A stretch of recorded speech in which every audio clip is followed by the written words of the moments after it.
aînés de la famille. Tozali kaka na botosi pa ba papa nyembo po bango basali bato bayeli boso na biso On na nous a kondima. appris prêcher par une seule personne qui est le patriarche Papa Katala. Balakisa biso ya kote pa moto moko o azali papa Katala. Même mon pasteur de Sion, pour ce moment, il vient aussi de Papa Katala qui lui a baptisé. Atako mobateli pate na ngai o azali ko kambanga na Sion yepe auti pa pasteur Nous Katala. avons beaucoup travaillé à Kitambo dans le silence. To sali mingi na kitambo bombana. Vie de conditions de vie, on s'est retrouvé à Matete. C'est là où nous avons commencé à prier chez Papa Mathieu Tita. Na lolenge ya kobika nde esali biso to koma na matete e pa pasteur Tita. Lui aussi a vu ce qui était en nous. Yepe amoni o ezali kati na biso. Il a dit que je ne peux pas bloquer seulement pour Sion. Alobi na kokanga ngo kaka te po na Sion. Dieu a dit aller partout dans le monde Nzamba lobi bokende na et mokili prêcher la nyonso. bonne nouvelle. Pe bote ya sango malamu. C'est à partir de Papa Tita qu'on s'est connus tous. Ezali na nzela ya papa Tita nde toyebani biso banso. Parce que c'est lui qui est chargé de l'évangélisation. Po yende mokumba ya kopanza sango esali Si epana ye. aujourd'hui le matin nous sommes ici, Soki lelo na ntongo tozali awa. c'est lui qui a voulu que nous soyons ici. Ye moto alingi tozala awa. Parce que personnellement, je devrais être à Lingwala aujourd'hui. Ebongaki na ngai nazala na lingwa la mokola lelo. Je te connais très bien, il faut aller fortifier les enfants d'Israël là. Ye ayebisi ngai na yebi yo malamu esengi na yo okende kolendisa bana Israël. Directement quand j'ai reçu ce message, Tango na yambi j'ai sango wana appelé le coordonnateur Papa Samuel na bengi papa Samuel pour savoir le culte commence à quelle heure. pona koyeba kite bandaka na ngonga nini. Mais presque des figures que je vois ici, je suis le nouveau pour vous. Abilongo nazali komona awa nazali moto asika pona Parce bino. que dernière fois que j'ai prêché en Israël, c'était, vous étiez un peu quelque part avec des chaises de Sénat comme ça. Amokola suko na tiaka na assemblée Israël ezalaki tango bozalaki na fina na Je me bakiti ya rappelle Sénat. même les thèmes que j'avais prêché ce jour-là. J'étais textuellement fatigué ce jour-là. Nazali kobanza na mama na likambo na lobelaki mukwana pona salaki ya kolamba. Ce matin-là, le dimanche, Na utaki lufu na tongo wana. je viens, je trouve les petits enfants en train de chanter avec notre défunte maman qui vient de nous quitter. Na ye komona bana mike bazali koyemba na mama na biso auti kokende. Des chansons de Tota là. Zembo tota tota. Des Katangé là, des chansons là. Bansembo wana. J'aime beaucoup ces chansons là. Nalingaka bansembo wana mingi. Ça me fait du bien aux oreilles. E salaka nga malamu na matoi. Et j'ai vu les gens en train de gonfler à l'église. Namoni bato bazali komivimisa na Et quand iglesia. j'ai pris le micro pour prêcher, Tango na sui mikopo na j'ai dit teya. que même si vous gonflez, Nalobi atako ozali ce n'est komivimisa. pas chez vous. Ezali epa na bino te. Moi, je suis chez moi. Ngai nazali epa na Parce que ngai. j'étais chez mon grand frère. Po nazalaki epa yaya na ngai. Même aujourd'hui, Atako je lelo. vous dis que je n'aurai plus peur de vous parce que je suis chez moi. Nalobi na kobanga bino te po nazali na Je ndako na suis chez ngai. mon grand frère Papa Niel. Nazali epa yaya na ngai papa Niembo. Sa tante qui est chez vous là, c'est elle qui préparait les foufous pour nous. La maman de Claude et tout consort et de Salim. Tanto azali kuna ye mutu bandaki kolambela biso bafufu. Vous comprenez que je viens de loin. Bozali kososala ete na uti musika. Aujourd'hui, Lelo on peut entrer directement dans la parole. tokokotama moko na Nous liloba. sommes dans Jean chapitre 11. Tozali na Jean chapitre 11. À la maison, vous pouvez lire tous les chapitres, mais ici, on lit seulement 38 à 39. Na ndako bokotanga chapitre mobimba a tokotanga 38 tikino na On 39. peut s'élever pour honorer les Écritures saintes. Totelemi pona kopesa limima na maloba nzambe. Jean chapitre 11, verset 38 à 39. Un lecteur est là. Je lis au nom du Seigneur. Amen. Jésus, frémissant de nouveau en lui-même, s'est rendu au sépulcre. C'était une grotte et une pierre était placée devant. Jésus dit, ôtez la pierre. Marthe, la sœur du mort, lui dit, Seigneur, ils sont déjà, car il y a 4 jours qu'il est là. Parole du Seigneur. Amen. On peut applaudir. Et Récupérer nos places. Le thème de ce matin est intitulé L'impossibilité n'est pas Dieu. Ah, impossibilité zali nzambe te. L'impossibilité n'est pas Dieu. eloko oyo ekoki kosalema te ezali nzambe Je te. répète, l'impossibilité n'est pas Na Dieu. bandeli eloko ekoki kosalema te ezali nzambe te. Nous devons être fiers de ce que nous sommes. Ebongi tozala na fia ya oyo Nous tozali. devons être fiers de notre Ebongi Dieu. tozala na esengo ya nzambe na biso. Nous devons être fiers de ce que Dieu nous a donné. Ebongi tozala na esengo ya oyo nzambe apesa Nous biso. devons être fiers d'accepter toute vie que Dieu nous impose. Tozala fia ya kondima bomoi nyonso nzambe azali Parce koimpose que biso. tout ce que nous vivons, ça ne dépend pas de nous. Oyo nyonso tozali kobika ezali kolandisama na biso te. Tout ce que nous vivons dépend de notre Dieu. Nyonso tozali kobika ezali kotala Parce nzambe. que c'est lui qui est notre créateur. Po ye azali mokeli na biso. C'est lui qui est tout pour nous. Ye moto azali nyonso mpo na Si biso. vous lisez dans Psaume 139, Soki botangi na Psaume 139 verset 13 à 16, verset 13 à 16, la Bible dit ceci: Biblia elobi boye, je remercie mon Dieu anatondi nzambe na parce nga qu'il m'a créé une créature si merveilleuse. po ye asali nga ekelamu moko ya malamu C'est-à-dire, koleka. quand je marche en cours de Elobi ntango nazali kotambola na je nzela, regarde ce que je suis. natali oyo Je nazali, regarde la taille que je. natali molai to Regarde monene, la couleur que je. natali poso na Je ngai, regarde ce que je suis. natali oyo nazali, Regarde la qualité que Dieu a mis en moi. natali bakalite oyo nzambe atie Je kati na dois ngai. être fier de lui. Esengi na ngai nazala fier na ngai. Être fier de Dieu. Kozala fier ya Ce nzambe n'est pas seulement dans une bonne circonstance. ezali te na lolenge malamu to na bisika Dans malamu. une mauvaise circonstance, je dois Atako être na fier bisika de pasi ebongi nazala na fier ya Parce nzambe. que la Bible m'a dit, Biblia elobisi ngai toutes circonstances, na makambo nous nyonso devons toujours le remercier. totombola nzambe. Le Dieu reste toujours Dieu. Nzambe ye atikali Il nzambe, est le souverain. ye azali Ce souverain. qu'il dit pour nous, ce qu'il dit pour nous, Oyo alobaka mpo na biso quelqu'un ne peut pas modifier. moto moko tokoki kobongola yango. Aujourd'hui, Lelo on peut être triste ici. tokoki kozala na mawa awa, Aujourd'hui, lelo on peut être triste. tokoki kozala na pasi to na On mawa, avait une maman mpo tozalaki na mama pene na biso au nom de maman Rose. oyo kombo na ye ezalaki mama Rose. Il avait créé. Ezali nzambe nde asalaki Il ye, avait fait ce qu'elle était. ezalaki nzambe nde asalaki oyo asalaki. Lelo Dieu a accepté de faire ce qu'il a voulu faire. nzambe asali oyo azalaki na posa kosala, Il a fait là. oyo asali Il wana ne change son identité. eloko moko te kolongola Il est identité na ye. toujours le créé. Ye azali kaka Il mokeli, est toujours ce qu'il est. ye azali kaka oyo Nous qui azali. sommes restés Biso vivants, bato tikali na bomoi devons être toujours fiers de ebongi lui. tozala fier ya Comme nzambe wana. notre serviteur, Lokola David a mosali dit, David aza koloba, c'est lui qui nous a donné moto apesi et biso c'est lui qui a repris po encore. ye moto ye mpo moto azwi lisusu Maintenant, physiquement comme ça, na komona boye na miso pour honorer notre maman, mpo na kopesa limema na il mama a biso. fallu que toutes chaises ici soient remplies avec les gens. Ebongaki bakiti oyo etonda na bato. Il a fallu que devant ici, Ebongaki liboso nous awa voyons ces enfants-là en train de chanter le tota là. tomona bana wana bazali koyemba kota toka Parce que lui peut mourir. mpe ye akoki kokufa. Mais les œuvres que Dieu avait mis à lui doivent être continuées. Kasi makambo nzambe atali kati na ebongi ekobana kokende. C'est pourquoi je vous dis, Yango na bisi ce n'est bino pas n'importe qui peut interpréter. eza na mutu nyonso te nde akoki Ce n'est kondimbola, pas n'importe qui peut être un prédicateur. eza na mutu nyonso te nde akoki kozala motei.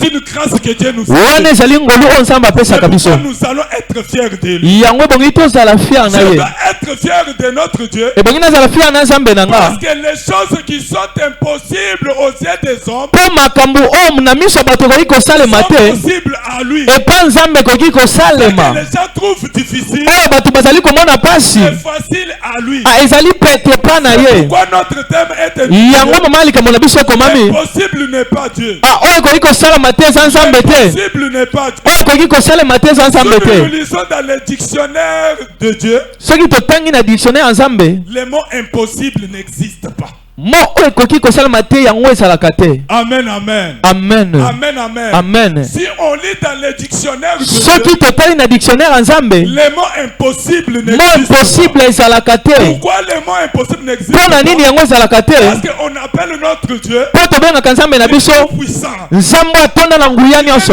Tout-puissant. ye atonda na nguya nyonso. Quelqu'un est tout-puissant. Ntango tolobi moto atonda na nguya nyonso, Quelqu'un qui a le pouvoir. ezali moto azali na pouvoir, Quelqu'un qui a le pouvoir. ezali na moto aza na pouvoir. Qui a le pouvoir. Moto aza na pouvoir. Incapable. Yaza na makoki. Les choses qui n'existent pas. Ya kobenga makambo esalaka te azibenga ngo esala. Cet homme-là, c'est le Dieu céleste. Kombo ya nzambe wana elikolo ezali kombo likolo. Le mot impossible. Yango mo impossible ezalaka te. Chers amis. Baninga na ngai. Quelles sont les circonstances que nous vivons ici. Atako makambo nyonso tozali kobika. Nous avons crié à un Dieu tout puissant. Tondimela nzambe atonda na nguya nyonso. Tondimela na nzambe atonda na nguya nyonso. Ye abengaka makambo oyo ebikaka te abenga ngo ebika. Oyo mama biso bandaki kosala awa. Biso tozali komona koki kosalema te makambo wana mama bandaki kosala. Na nzela nzambe na biso ya likolo. Ye bongi abenga makambo oyo bandaki kosalema te salema. Mais si nous lisons le dictionnaire français, ce qui te dans le dictionnaire français, les mots impossibles existent. Impossible yango esali. Amen, amen. Amen. Vous comprenez que dans la vie des hommes, les mots impossibles existent. Mot impossible esali. Les mots impossibles dans le dictionnaire signifie ce qui ne peut pas être.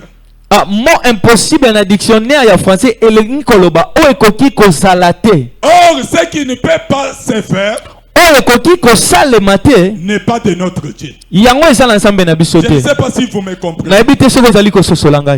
Dans le dictionnaire français, avec notre connaissance, les mots là existent. Les mots impossibles existent. C'est-à-dire quand nous vivons dans ces mondes,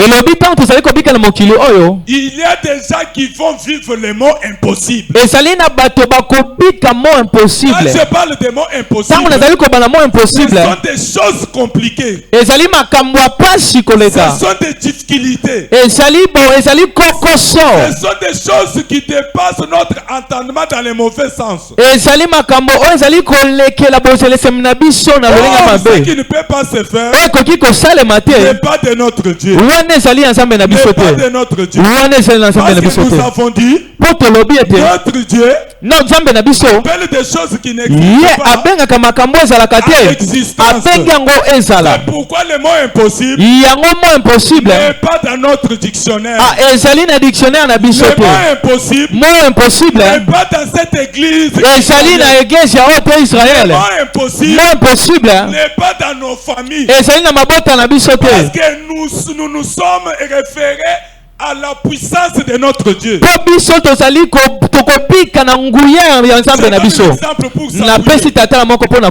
Israël était en esclavage Israël en train de souffrir. Un jour, a dit ceci. Moïse, viens. J'ai écouté les pleurs d'Israël. C'est comme ici. Nous sommes en Israël. Celui qui prêche aujourd'hui s'appelle Moïse. Il a dit Moïse, viens. J'ai écouté les pleurs d'Israël. Allez-y là-bas. On leur dit le moment de traverser la mer Rouge. Le moment de quitter l'Égypte. Le moment de quitter l'esclavage. L'esclavagisme, c'est quoi? Ce sont des difficultés. Ce sont des pleurs. Ce sont des graissements de dents.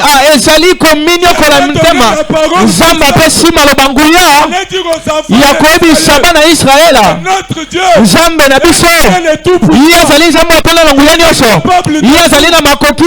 Il doit appeler les choses. Amen, amen. Amen, amen. C'est pourquoi ce matin, nous avons le courage de mortifier. Quelles que soient des douleurs, nous avons un Dieu. On rappelle qu'il est le père des orphelins. On appelle le mari des veuves. On rappelle qu'il est le mari des veuves et la femme des orphelins et la femme des veufs.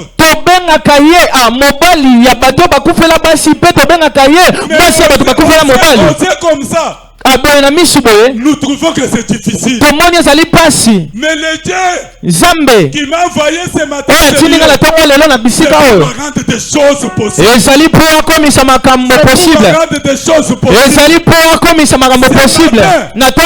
Pas venir perdre le temps. Causer avec le il va changer ta vie. Amen, amen. Amen. Si j'étais à ta place, j'allais dire Alléluia Seigneur. Alléluia Seigneur. Alléluia Seigneur. Oh le Dieu le Tout-Puissant. Israël. Israël. J'ai écouté les pleurs. Je me suis toujours posé la question.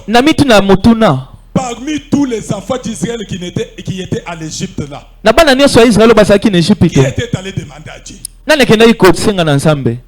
Amen, amen. Amen. Mais Dieu spontanément comme ça, il choisit Moïse.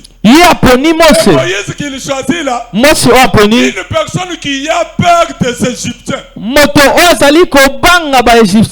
Il était aussi là-bas. Il a fui. Et Dieu lui dit, je dois t'envoyer en Égypte. Moïse était traumatisé. C'est impossible.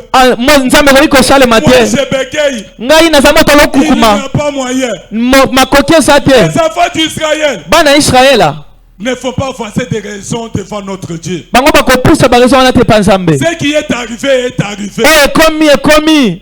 L'église est restée. Nous devons nous élever pour continuer l'œuvre de l'Éternel. Dieu n'a pas écouté les explications de Moïse. Il a dit je bégaye. Je ne saurais pas parler. Moïse, qui te parle? Qui est le propriétaire de la parole? C'est Dieu qui te parle. Allez-y seulement. Qui parle là? Soki Pharaon te pose des questions. Tu vas lui dire je suis. Nazali. C'est le verbe être qui est. Verbe être conjugamé. Bana Israël. Il y a des inquiétudes ici. Soki ezali na Nous bacertitude. avons un Dieu présent. Tozali na nsambo azali. Nous avons un Dieu au milieu. Tozali na nsambo azali na katikati na biso. Dieu l'a dit. Ne vous inquiétez de rien. Ne vous inquiétez de rien. Amen, amen. Amen. Amen, amen. Amen. Et Moïse a accepté. Il s'est retrouvé en Égypte. Je passe vite là-bas. Moïse a commencé à sortir avec les enfants d'Israël. Aujourd'hui, moi en tant que Moïse, je ne dois plus laisser les enfants d'Israël. Je sais là où Dieu m'a demandé de vous amener. Avec cette prédication, même pas qu'un enfant d'Israël reste dans la cette parole de Dieu pour trouver une place. Que cette parole de Dieu soit une référence. Cette parole de Dieu fortifiée puisse nous donner le courage. Moïse est parti. Et qu'est-ce qui s'est passé? On regarde derrière. On voit Pharaon, son troupe. On regarde devant. Ezali mer rouge. Regarde à côté. Le désert. Israël. Où irons-nous? Qu'est-ce que nous allons faire? Moïse, il a fallu nous laisser là. On va aller où? Pour les enfants d'Israël, c'était impossible. Ils ne savaient pas quoi faire. Le Tout-Puissant. Des choses qui n'existent pas. A dit à Moïse, est-ce que vous avez à la main? Est-ce que vous avez à la main? Que cette canne ici. Et seulement ça. Étalé seulement dans la main. Et quand ils ont obéi, ils ont étalé cela. L'eau s'est divisée en deux parties. Et la route était séchée. Israël a commencé à passer. Comme un chemin qui s'est trouvé dans l'eau. Dieu ici Notre Dieu est capable de tracer un chemin même dans le désert. Il est capable de tracer un chemin même dans l'eau. Le chemin qu'il a tracé pour nous, notre personne ne peut pas passer par là. Ton chemin n'est pas mon chemin. Nous tous sur cette terre, chacun a son chemin. Jésus a dit, il est le chemin, la vérité et la vie. Sur cette terre, chacun a son temps.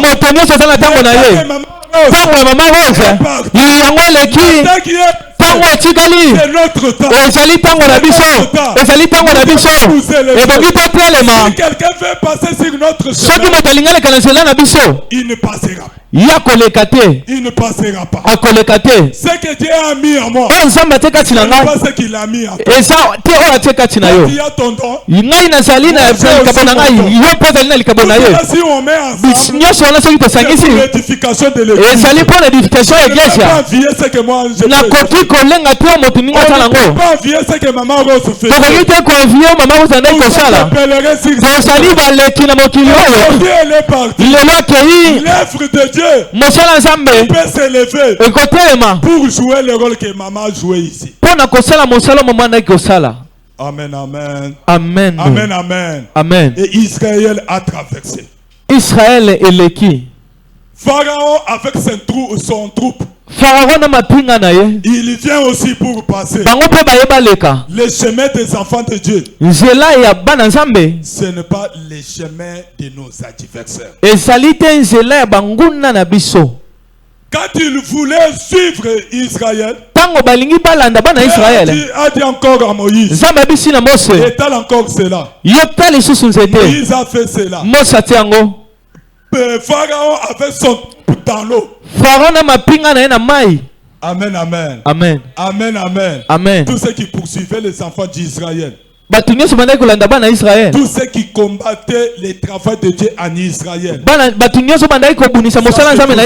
Vous allez vous noyer ce matin. Tu avais choisi un mauvais adresse. Tu as fait des choses comme les Égyptiens avaient fait aux Israélites là. Mais on a envoyé Moïse. On a envoyé Moïse pour sauver les enfants d'Israël. Pour sauver les enfants d'Israël. Mes chers enfants, quelles que soient les circonstances, élevons nos têtes. Élevons nos têtes. Regardez devant. La vie est continuelle. La vie est continuelle. Ne faut pas vous incliner. Levez nos têtes pour que cette église puisse aller de l'avant. Amen, amen. Amen. Amen, amen. Amen. Il y a des choses qui poussent l'homme à penser que sa situation est impossible.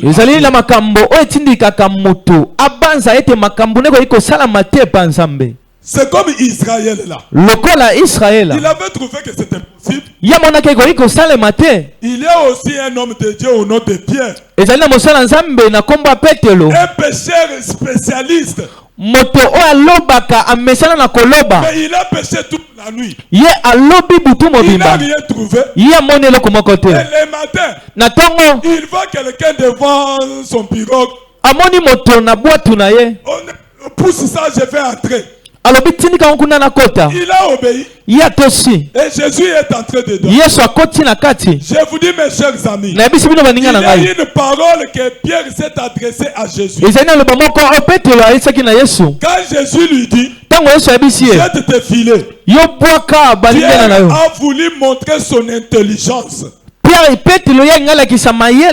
J'ai péché toute la nuit. Je n'ai pas trouvé. Les enfants de Dieu aujourd'hui, ils ne laissent pas notre Dieu le temps de s'exprimer. Ce sont des gens très très intelligents devant notre Dieu. Ils veulent corriger toujours notre Dieu. Oh Dieu, oh notre Dieu, Nzambe na biso. On avait encore besoin de maman Rose. Biso tozalaki na posa maman Rose. Tu l'as pris. Pona nini osuye? Doit chanter à sa place. Nani akoyemba na bisika na ye? Il est souverain. Kasi azali souverain. C'est lui qui nous a fait ce que nous sommes. Ye moto asali biso tozali. C'est lui qui nous donne cette vie. Ye moto apesi biso bomoi oyo. Mais s'il a accepté aujourd'hui, soki ye ndimi lelo, il devait élever toujours son nom. ebongi totombolaka kombo na ye. La maman était servante de Dieu. Awupeke bobongo ke mama azalaki mosali na ye. Elle a fini son chemin. Ye asilisi nzela na ye. Est-ce qu'on doit connaître notre Dieu? Ebongi tokonje nzambe na biso. C'est comme ça que Pierre ezali bongo lokola petelo a montré son intelligence. azali kolakisa mayele na ye. Jésus lui a dit, yesu abisi ye yobwaka kaka, toi jette celle-là. yobwaka kaka monyanga.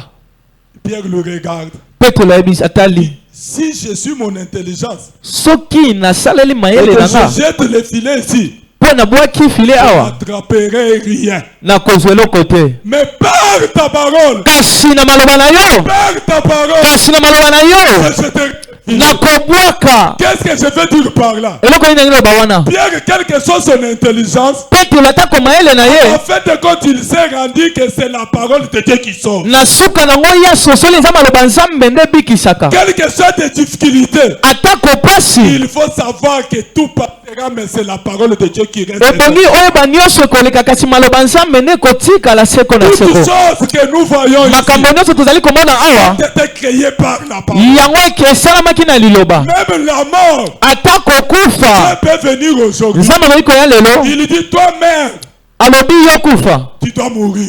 okufi. La Bible dit, c'est Vous liez la Bible? ça sur 8:8.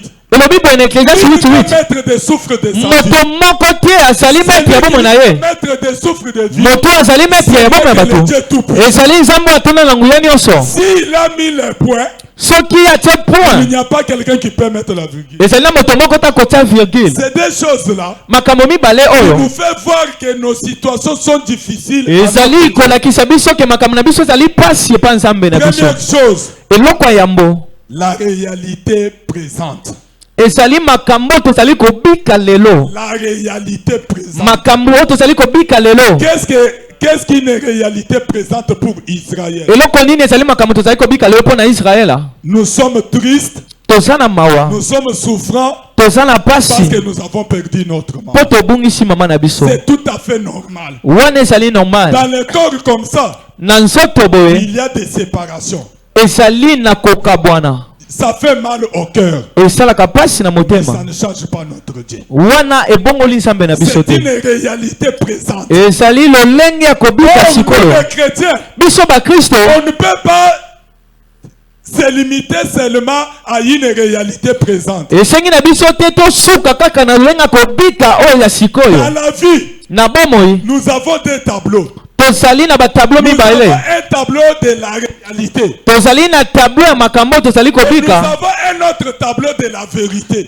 tozali mpe na tablo ya solo. Nous les chrétiens, biso bakristo rien n'empêche que nous puissions vivre la réalité. ekoki kokomela biso tobika makambo tozali kobika On lelo. ne peut pas se limiter seulement à la ebongi réalité. tosuka te na makambo tozali kobika Nous lelo. devons avancer jusqu'à arriver biso tokokoba ti kino tokokoma na solo. à la vérité là. na solo Là kuna où se trouve notre Dieu tout-puissant. ezali bisika oyo nzambe na biso nguya Là azali. où il y a ce qu'il a dit pour nous. eza na bisika wana eza makambo oyo alobaki mpo na Il biso. a dit à Jérémie, alobi na jeremia, afin que tu puisses entrer au ventre de ta mère, na yambo okota na libuma mama na yo je te connaissais. ngai nayebaki Afin yo, que tu puisses sortir, na yambo obima je t'ai établi les prophètes. ngai na etabliaki yo lokola mosakoli. Mes amis, baninga na ngai sur cette terre, yo ezali na mokili oyo la vérité que Dieu a déjà. ozali solo oyo nzambe abongisa deja. Mais aujourd'hui, lelo tu es en train de vivre la réalité. ozali kobika makambo ozali kobika sikoyo, Des réalités présentes. ezali makambo ya sikoyo. J'ai toujours appelé des réalités présentes. ngai nabengaka makambo ya wana ezali kobika sikoyo. L'escalier que Dieu a mis pour que je puisse arriver à ce qu'il a dit pour moi. ezali escalier oyo nazali komata mpona koma na oyo nzambe aloba mpo na nga. Amen, amen. amen. Si aujourd'hui je souffre, soki lelo nazali je konyokama, sais que quelle que soit la durée de la nuit, nayebi atako mokorumela ya le kutu soleil ira apparaître. pole yango ekobima kaka. Quel que soit aujourd'hui, je n'ai pas le mariage. atako nazangi libala, Je sais ce que Dieu a dit pour moi. nayebi oyo nzambe aloba mpo Un jour, je vais trouver le mariage. Si aujourd'hui je n'ai pas du travail, je sais que dans la vérité, j'aurai du travail. Si je ne suis pas dans la joie aujourd'hui, je sais qu'avec le temps, j'aurai la joie. J'ai un Dieu tout-puissant. Chers amis, ne vous contentez pas de la réalité présente. Nous qui parlons ici, nous sommes des orphelins de père. Mais nous vivons. Et nous sommes en vie. Et nous avons des micros pour parler, ainsi dit l'Éternel. Rien n'a changé ma vie. Amen, amen. Amen. Amen, amen. Amen. Sauf que la séparation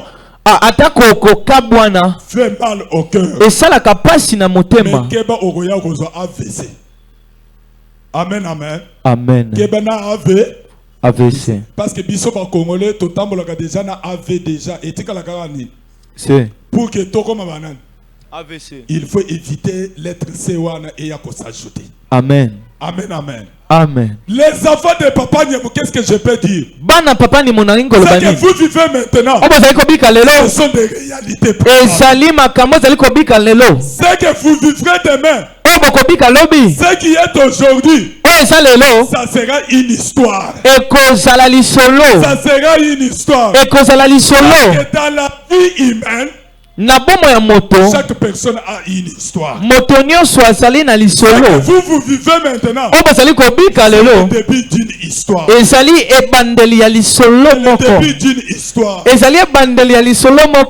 Quand on se contente de la réalité présente, c'est une muraille que nous plaçons entre nous et notre Dieu. Ezali mire o tozali ko placer entre biso na nzambe na biso. Mira lingala c'est quoi? C'est miraille non. Maintenant quand j'ai utilisé le terme miraille, oyebi miro ezala ka ya makasi brique ya makasi wana. Soko tali matite ezo sala ni. Ezo be ata oningi sango ezo lingala te. To le brique ango ekomi makasi. C'est pourquoi j'ai utilisé le terme miraille. Hein? Miraille c'est le mur dur là. Hein? Vous comprenez un peu cela? Oui, oui. Hein? Amen, amen. Amen. Quand on se contente de la réalité présente, c'est le miracle que nous sommes en train de mettre entre nous et notre Dieu. Et c'est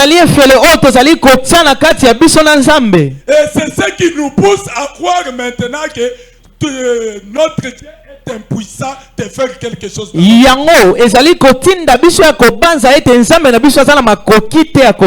on a notre référence du jour, Marthe avait vécu aussi des réalités présentes. Jésus s'est présenté. Jésus est souverain. Il savait que Lazare était déjà mort. Pour Jésus, il appelait la mort le sommeil. Il a dit à ses disciples, allez-y, notre frère Lazare dort. Les disciples ont posé la question, quand il dort, ça veut dire que si on arrive là-bas, on va les réveiller. Amen, amen. Amen. Or, Jésus parlait de la mort de Lazare. Quand on avait dit à Jésus, votre ami Lazare est malade, Jésus était calme. Vous savez pourquoi il était calme? Il avait entendu que ces choses puissent devenir impossibles aux yeux des hommes. Afin que quand lui va se présenter, il puisse rendre ça possible. Effectivement, c'était devenu impossible. Parce que Lazare était déjà enterré. Lazare était là depuis 4 jours. Lazaro azalaki wana uta mikolo mine. Jésus s'est présenté. Tango Yesu amibimi. Jésus pose la question. Yesu atuni motuna. Vous l'avez mis où? Botie wapi? Marthe n'a pas connu la qualité de Jésus. Marthe yebaki qualité Yesu te. Il dit la réalité présente. Ye alobi makambo azali koleka. Il sent déjà. Azali kolumba. Il sent déjà. Azali kolumba. Ça fait 4 jours. Esali mikolo mine. On a déjà enterré. Déjà tokundaki ye. Dans d'autres termes, Na lolenge muso koloba. Marthe voulait dire, Marthe ngana koloba. même si tu fais n'importe quel miracle, Atako sali bikamushi nyonso. Lazare ne ressuscitera. Lazaro akosekwa te. Il ne ressuscitera pas. Ye akosekwa te. Parce que quand vous passez à proximité des tombeaux, Potango pusani na tombo. il sent déjà. Solo ezali kolumba kuna. Comment une personne qui sent déjà Lolenge ni moto ezali kolumba solo. peut revenir encore à la vie? Ya koki kozonga na bomoi. Ça c'est impossible aussi. Wana koki kosala mate na miso ya bato. Avec notre Dieu, Kasi na Nzambe na biso. impossible. Nyonso ekoki kosalema. Des choses qui Ye abengaka makambo oyo esalamaka te abengi yango esalema. il dit, Marthe, Alobi Marthe. n'étais-je pas Nayebisaki yo te. moi qui te parle ici? Ngai moto nazali koyebisa awa. Je suis la résurrection. Nazali lisekwa. Je suis la vie. Mpe nazali Et bomoi. je me suis posé la Na question. mituni motuna. Pourquoi Jésus n'a pas commencé que je suis la vie et la résurrection? Il a commencé que je suis la résurrection et la vie. Mpo na nini Yesu abandaki ya koloba nazali bomoi mpe nazali kolisekwa abandi na lisekwa mpe bomoi. Elingi koloba boye. Comme tu dis que votre frère est Ntango mort azali koloba ndeko lo akufi. et qu'il sent déjà, Mpe azali kolumba solo. je dois lui faire ressusciter Ngai nakosekwisa et ye lui donner la vie. mpe kopesa ye bomoi. Chers amis, Baninga na ceux ngai qui étaient morts en Israël, oyo akufaki na à Israele travers cette parole, na nzela ya maloba oyo ressusciter. ekozali kosekwa. Ça va ressusciter. Eza kosekwa. Quelque chose de réalité présente. Atako barealité ezali koleka Je sikoyo. ne s'intéresse pas à cela. Nzambe azali komona yango te. Amen. Amen. Amen. Amen. Amen. La situation de votre vie dépend de la personne qui t'a créé. Situation ya bomoi na yo ezali kotala na moto oyo asala yo. Mais qu'est-ce que nous retrouvons? Moi, c'est quand ceux qui m'ont bali à boyer dans le vie n'a dépend na yote, il dépend de kaka na nzambo asali nini. Ceux qui ont ne sala nini. Kende na yo.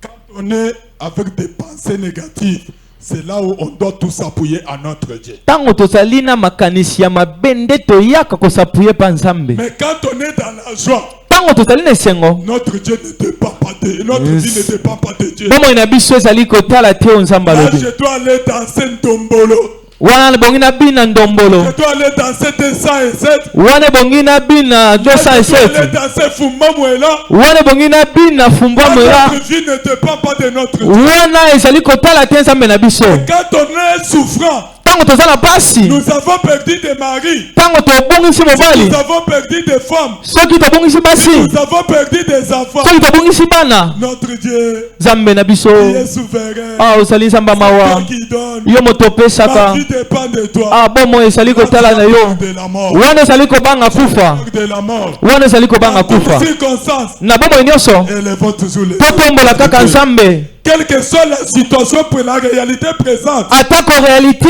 ezali kobika sikoyo. élevons toujours notre Dieu. Totombola Nzambe. Deuxième chose, Eloko ya mibale c'est les doutes.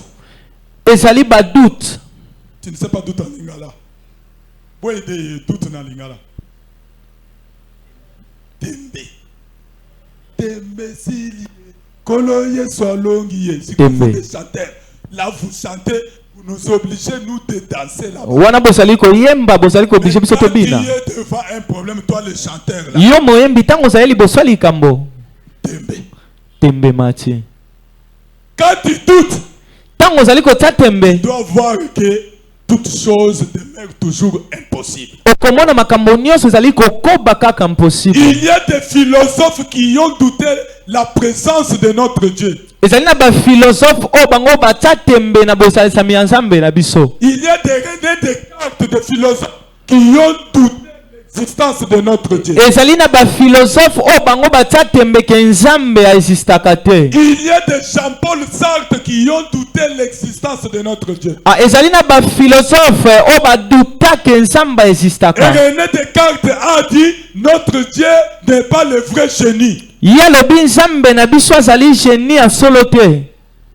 Jean-Paul Sartre a dit, si Dieu existe, l'homme n'existe pas. Jean-Paul a lobby ce qui m'zamba zali ko exister c'est que moto zali ko exister. L'homme existe parce qu'il est sorti de. Zam moto zali ko bika po abimina moto. Mais le Dieu là que vous louez. Zambe wana zali ko tombola. Ye auti wapi abimena wapi? Biso ba Kristo. La Bible nous dit. Biblia biso. Heureux celui qui croit sans avoir vu. Ah esengo na moto andimi ya monite. Tu vas être heureux. Olingo za na esengo. Il faut croire à notre Dieu. E bongo ndima na Zambe na biso. Il faut croire à notre Dieu. E bongo ndima na Zambe na biso. Il faut pas avoir de doute. E bongo za na batembete. Atako lelo na zali ko nyopama. Na yebi lobi na kobika. Aujourd'hui je mange. Soki lelo na zangi. Aujourd'hui j'en aurai. Lobi na kozwa. Il faut pas avoir de doute. E bongo za na batembete. C'est une arme efficace que le diable utilise. Ezali munduki ya makasi o diabolo asalelaka na bomo ya bana Nzambe. Amen, amen. Amen. Arme efficace. Munduki ya makasi. J'ajoute encore, c'est aussi une miracle que le diable utilise. Na bakisi ezali susu efele o diabolo asalelaka. Il faut enlever des doutes. Ebongi olongola batembe wana. Il faut avoir des doutes. Il faut enlever des doutes. Ebongi olongola batembe wana. C'est notre père de la foi, Abraham. Obi papa na biso akondima Abraham. Sa femme avait eu aussi des doutes.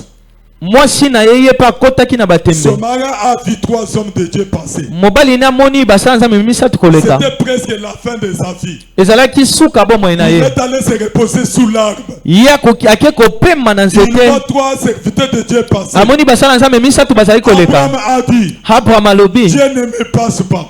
Nzamba koleka ngate. C'est-à-dire Abraham a vu que dans ces 3 serviteurs Abraham ya moni na basali wana misatu Nzambe. Dieu est venu pour me consoler. Nzambe aye po alendisanga. Il a dit Dieu ne me passe pas. Alobi Nzamba koleka ngate. Il a appelé ces hommes de Dieu. Abengi bato wana misatu. Pour commencer à causer avec eux. Pona bana kosola na bango. Abraham a dit ceci. Abraham alobi. Prenez d'abord de l'eau. Bozwana numai. Buvez d'abord de l'eau. Pebomela. Et Sarah vient. Sarah ye. Fais un gâteau pour eux. Yo sale loko moko akolia Et pona quand bango. les hommes de Dieu ont mangé. Tango basala Nzambe balie. Bakomi biloba loba. Hein? Amen, amen. Amen. Bakomi nini? Biloba loba. Soko lingi muto abimiselo secret. PCK eloko akolia. Amen, amen. Amen. Amen, amen. Amen. Après les hommes de Dieu ont dit. Nasima basala Nzambe balobi. Que nous pouvons faire. Mais cette femme ici n'a pas d'enfant. Ces hommes de Dieu ont dit ceci. L'année prochaine, peut-être ici, la femme Sarah sera enceinte. Et Sarah a douté. Moi, avec des ménopauses, depuis longtemps là, je n'ai pas eu d'enfant. Où est-ce que j'aurai encore l'enfant? Mon mari fatigué déjà. Où est-ce que j'aurai encore l'enfant? Ces hommes ici veulent nous tromper ou comment? Mais quand je parle de la part de Dieu comme ça, il y a les gens qui sont en train de douter. Et